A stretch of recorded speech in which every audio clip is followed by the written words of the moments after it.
Merci beaucoup Daniel. Daniel, tu vas pouvoir rester avec nous parce que vient le temps de la discussion. Donc je vais inviter Anne Boissel, Florian, Madame Hénard, Corinne, si vous voulez bien monter sur l'estrade.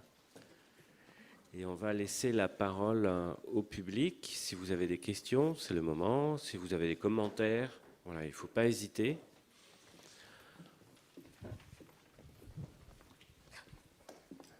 Je voudrais faire un commentaire assez global et presque de forme, parce que, en définitive, ce qui se joue dans ces accompagnements, au-delà des contenus qui sont riches et qui vous ont été présentés, transparaît aussi dans la forme. J'ai beaucoup aimé l'intervention de Florian. Et les enjeux de la communication, aussi les risques que ça comporte en termes d'interprétation et de sens qu'on donne aux choses. Et ensuite, on a eu deux exposés sur la forme assez différents. Et vous avez bien vu que ce qui se joue, c'est l'écart qu'il peut y avoir entre parler de son travail et parler de ce qu'on vit dans sa chair avec ses tripes. La forme peut être différente. Ce travail témoigne aussi de ça. Dans son contenu et dans l'analyse qui est faite des projets de vie, il se joue ce qui se passe dans la vie tout le temps, c'est-à-dire de l'interaction, des relations sociales, de la résolution de conflits.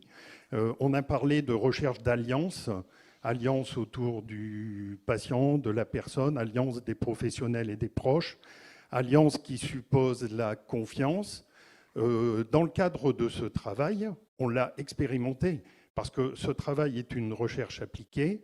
Anne a dit que le comité scientifique était composé à parité de professionnels et de familles, et donc ce que vous avez entendu de la façon de restituer et de présenter était au cœur même de la construction, de la réflexion, et ça a été co-construit. Ce qui me fait dire, et c'est ce que je voulais dire à l'issue de ces exposés, que cette alliance, ce n'est pas une utopie. C'est possible et elle peut se construire. Merci beaucoup Philippe pour ce commentaire. Des questions, des remarques? Oui. Bonjour, je suis le docteur Gallimard, je travaille à Boulogne-Billancourt. Moi, ma formation, donc, je suis médecin généraliste spécialiste de la douleur et je travaille en soins de suite et réadaptation plutôt oncologique. Et on m'a dit de m'occuper d'une unité qui s'appelle EVC-EPR. Je ne savais pas ce que c'était. Et j'ai boudé cette unité pendant 6 mois. C'est-à-dire qu'il était hors de question que je mette un pied dans cette unité. Pourquoi? Parce que moi-même, j'ai vécu des choses assez traumatiques dans ma vie. Et ça a été à l'origine de 6 mois de cauchemar. Et donc, j'ai eu beaucoup de mal. Et en plus, on refusait le fait que je ne m'en occupe pas. Finalement, vous avez Marine, notre infirmière du service, qui tient le service. Je voulais vous remercier parce que tout un chacun, vous avez dit des choses très vraies.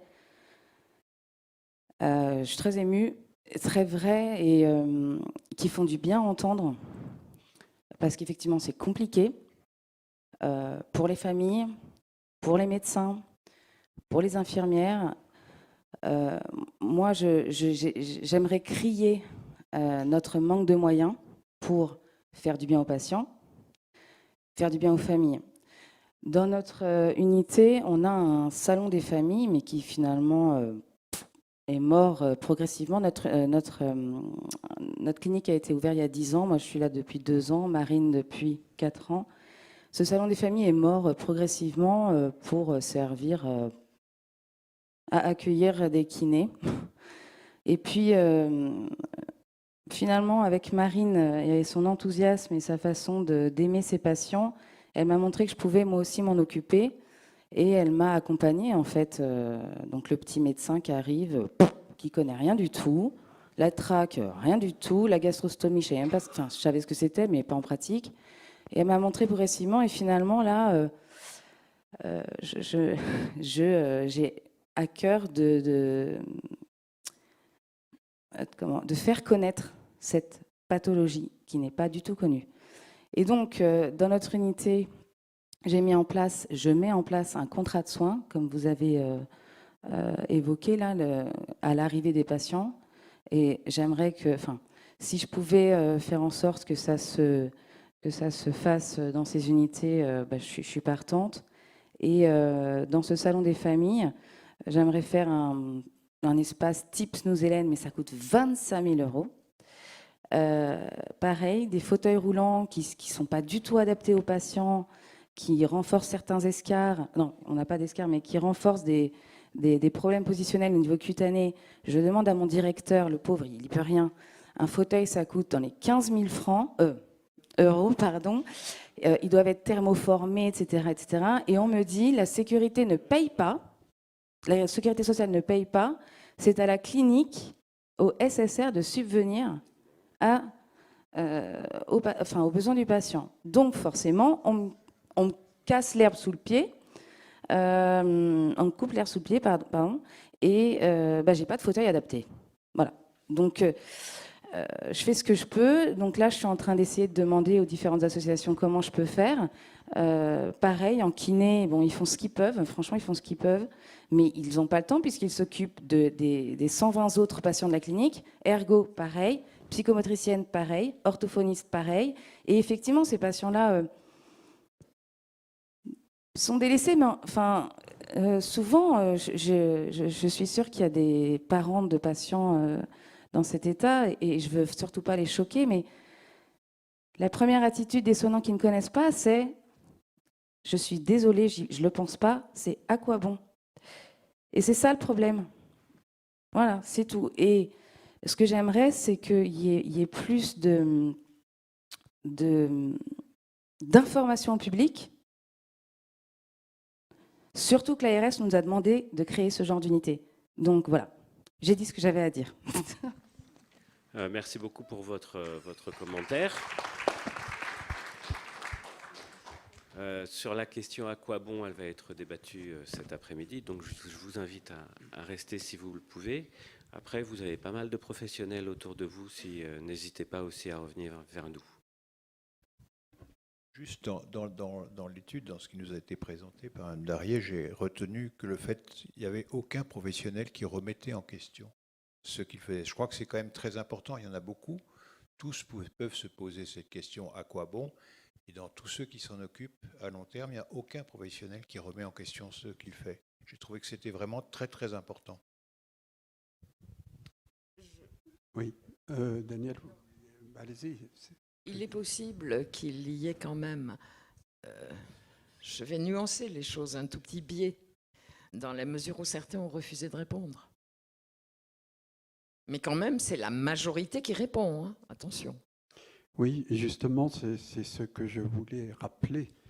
C'est que quand même, ce travail, il a quand même, comme l'a expliqué Anne, il y a eu plusieurs phases, une phase exploratoire. On a commencé à voir ceux qui importaient dans les gens qui intervenaient auprès des personnes en état de conscience altérée, puis une phase qualitative qui sur une cinquantaine de personnes, à moitié professionnelles, moitié famille, et puis après ce questionnaire. Et quand même, ce questionnaire, il y a eu 370, à peu près 360 réponses. C'est quand même sur 360, c'est-à-dire moitié, enfin c'est pas tout à fait moitié, mais moitié professionnelle et moitié, ça fait à peu près presque 200 par catégorie. On n'est pas dans des chiffres petits, on est quand même dans des données importantes. Et puis, c'est difficile parce qu'il faut le lire. Moi, j'en lis tous les soirs. Tous les soirs, je lis 2 pages du rapport et parce qu'il faut vraiment s'en imprégner.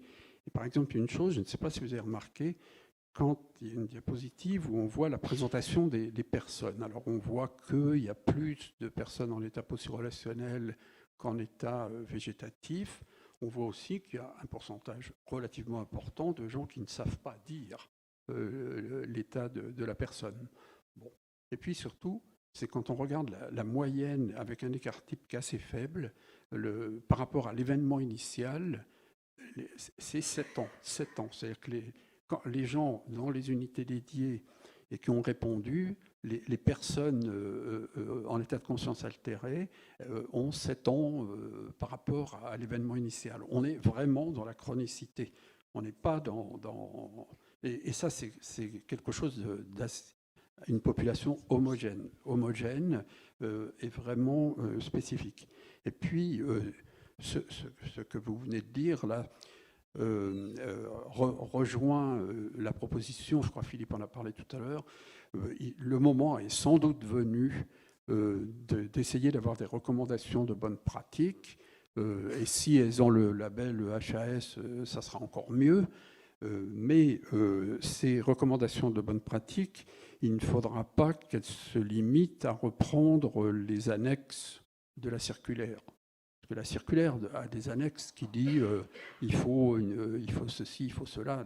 Là, je pense qu'il faudra que ces recommandations de bonnes pratiques empruntent et travaillent cette étude qui est assez inédite.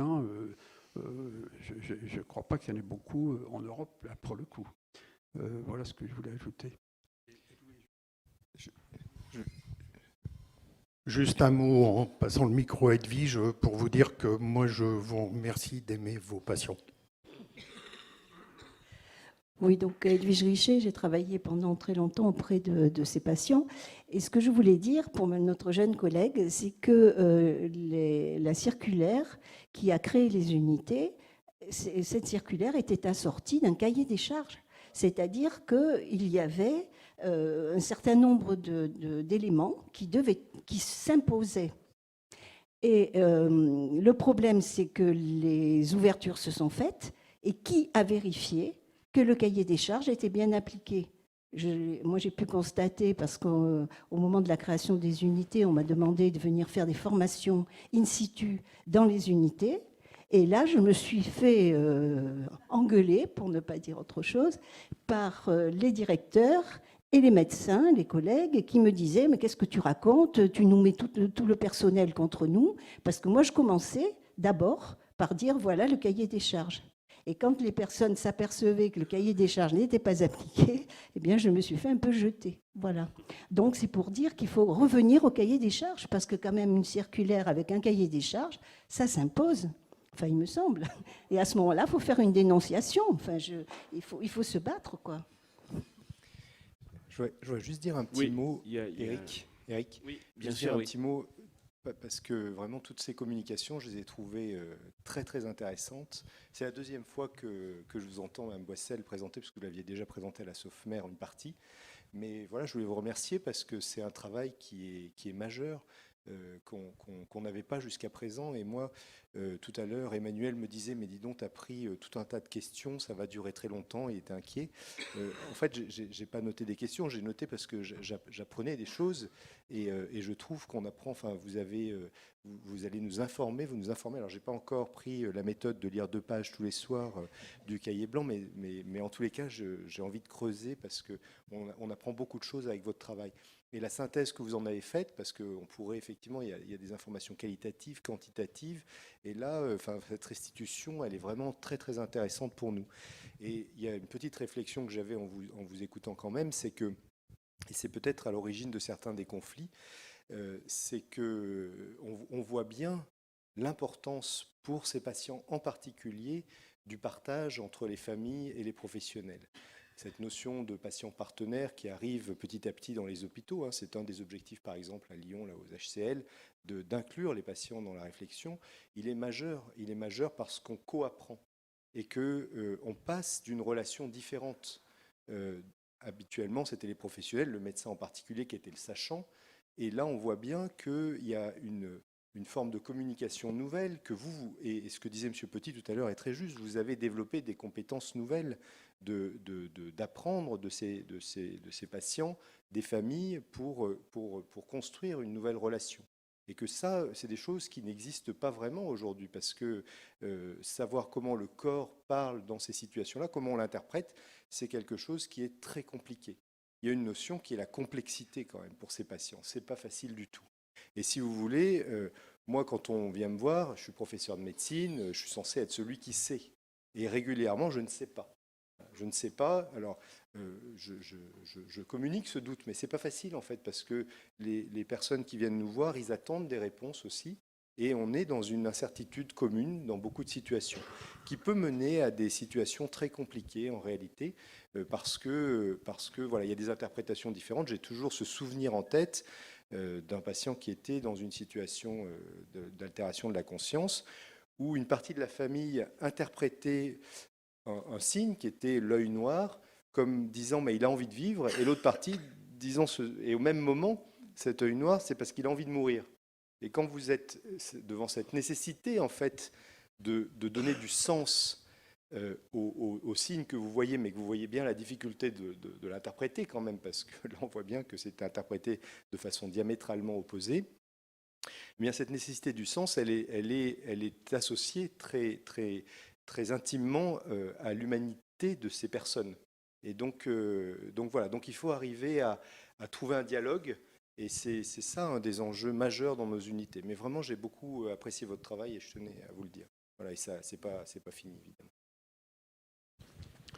Merci Jacques pour ce commentaire très précieux, en effet, ces études. Une petite question, Xavier de Bellex à Bordeaux. Aucun d'entre vous, dans ces très très belles communications, n'a insisté sur une question que je voulais vous poser, parce que cette histoire-là dure longtemps. Et lorsque les choses durent longtemps, il y a des fluctuations.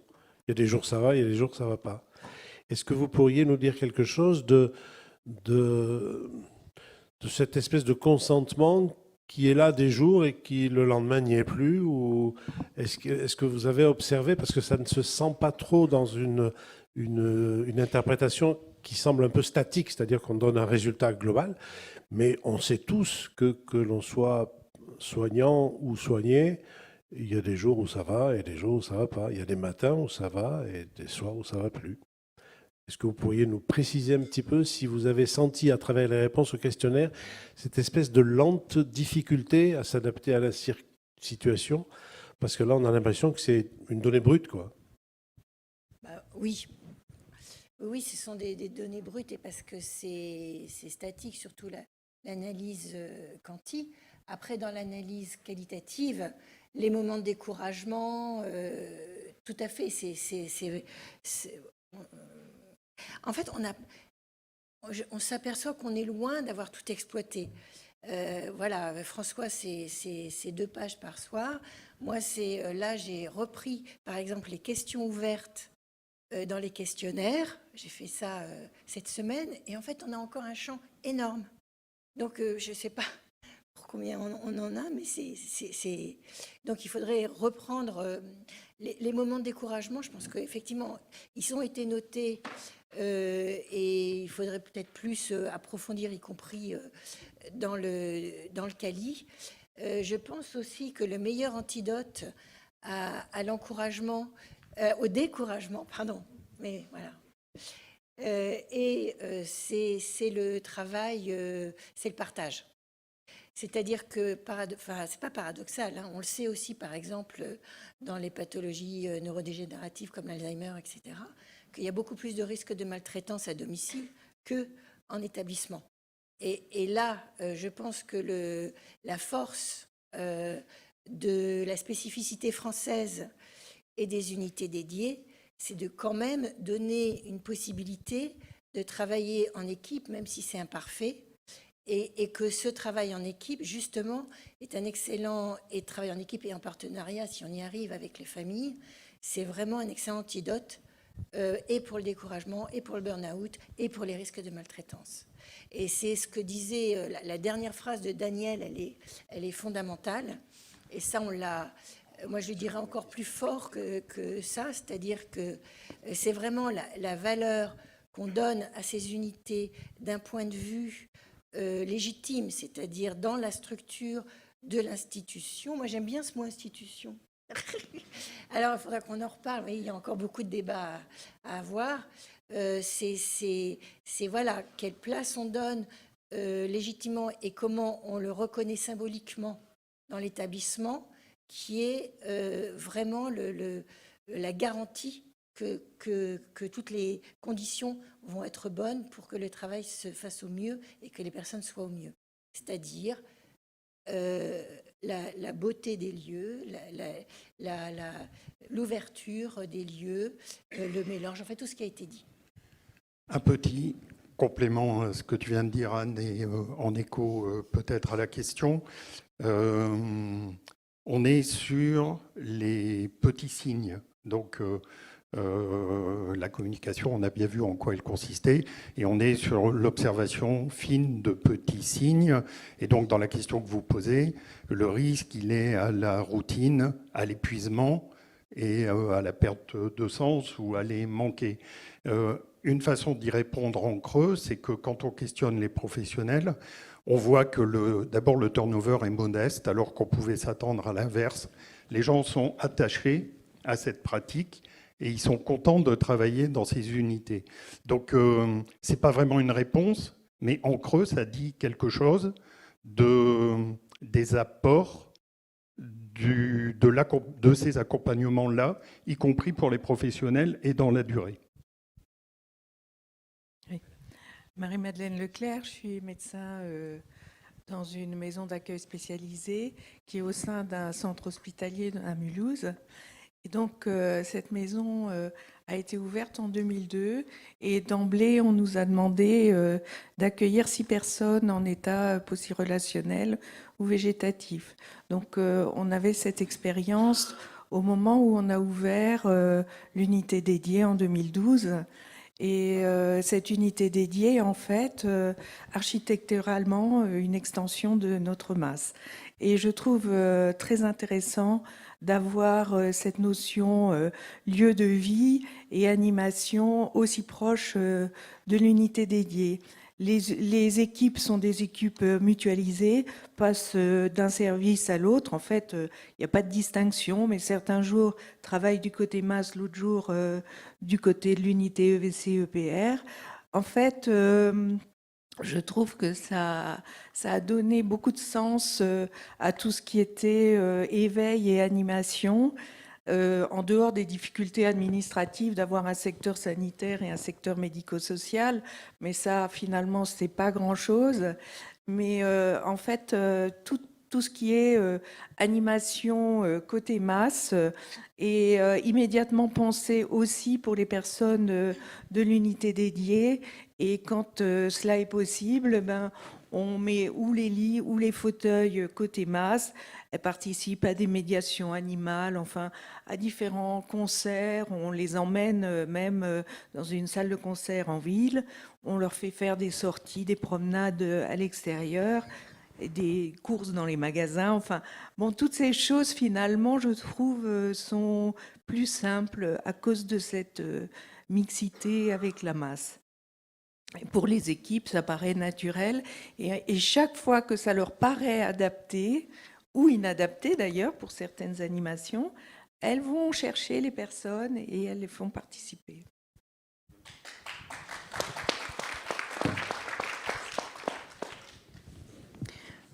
Oui, bonjour à tous. Je voulais rebondir sur ce qu'a dit un des premiers intervenants. Et effectivement, cette étude, je dirais qu'elle est très importante pour démontrer le bien fondé des unités de EVC-EPR. Mais ce que vous avez conclu au fait que ce travail a démontré que les unités ont développé un savoir-faire et des compétences. Et je crois que ces unités les professionnels sont de fait confrontés à une notion qu'on a oubliée, c'est la notion du silence. La notion du silence permet de se concentrer, de se recentrer et d'observer, de prendre le temps et d'observer en pleine conscience et d'en tirer plein d'enseignements. Et dans une société où nous vivons maintenant dans le bruit et la fureur, le bruit nous empêche de nous concentrer. Et vous, professionnels qui êtes confrontés au silence, mais ce silence est finalement très, très positif car il vous permet de mettre en place des pratiques et des soins que je pense même qu'il serait bénéfique de transposer dans d'autres unités et dans d'autres services pour une toute autre prise en charge des malades, pas seulement des états végétatifs ou polyrelationnels. Et donc, dans la mesure où vous avez une dimension du temps qui est différente et qui parfois peut aussi se télescoper à la dimension du temps que vivent les familles qui, elles, sont dans leur quotidien dans une vie faite de stress et de non-observation par manque justement de temps et de silence, ce silence qui permet de se concentrer et d'observer. Eh bien, je pense que les résultats de cette étude démontrent les pratiques que vous avez réussi à mettre en place et que vos pratiques pourraient justement être transposées à des prises en charge de bien d'autres patients pour prendre les problèmes de santé dans une dimension beaucoup plus globale et non pas dans une dimension très ponctuelle. On soigne telle pathologie parce que je pense qu'on a oublié de soigner la personne et qu'il faudrait soigner la personne dans sa globalité et donc modifier la philosophie des soins en Occident. Merci pour ce commentaire. Je propose qu'on fasse une petite pause. J'avais juste deux derniers petits commentaires, mais très rapides. Est-ce que ce travail, il n'est pas aussi précessif d'une coordination des unités VCEPR, puisque vous avez, grâce à ce travail, finalement, identifié les différents endroits, les différents professionnels, et qu'il y a sûrement une nécessité, un intérêt à ce que ces unités travaillent ensemble pour développer des pratiques communes, pour échanger. Et est-ce que il n'y a pas un intérêt à une organisation un peu nationale de ces unités et des professionnels de ces unités? Juste un tout petit élément de réponse. Une des difficultés, bien sûr, vous avez raison, mais une des difficultés, c'est le statut de ces unités qui est extrêmement fragile, puisqu'il repose sur une circulaire, et les positionner, les placer dans le système de santé français actuel est bien compliqué. Mais Jacques, ça sera le sujet de la deuxième session. Alors, à l'UNAFTC, on est pour, monsieur le professeur, et on démarre quand vous voulez. L'union fait la force. Maintenant, je vous propose de faire la pause. Voilà, peut-être un peu réduite, parce qu'on a pris légèrement du retard, mais tout ce qui a été dit était quand même très, très, très intéressant et on ne pouvait pas passer dessus. Et puis, il est à moins le quart. Un quart d'heure. Un quart d'heure. Moins le quart ou 45 selon les gens.